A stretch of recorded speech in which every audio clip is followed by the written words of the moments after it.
So hey guys, আজকে ছিল বিড়ালের স্যালাইনের দ্বিতীয় দিন। আর দেখতেই পাচ্ছ তোমরা, স্যালাইন করা মানে কত ঝামেলা। স্যালাইন মিন্স বিড়ালের জন্য মাসাজ সেন্টার, ধুলাই মুলাই করে মাসাজ করা হচ্ছে স্বস্তিকা মাসাজ সেন্টারে।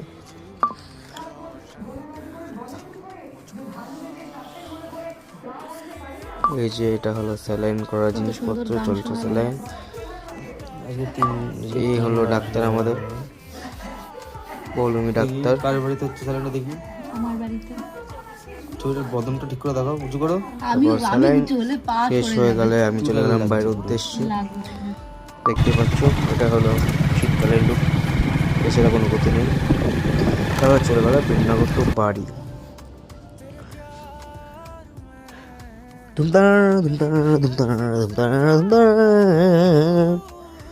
চলে গেলাম টাটা বাড়ি গাইজ। দেখা হচ্ছে আবার পরের ব্লগে। 80 বছর আবার হবে না জানি, এবছরই হবে, কিন্তু টাটা।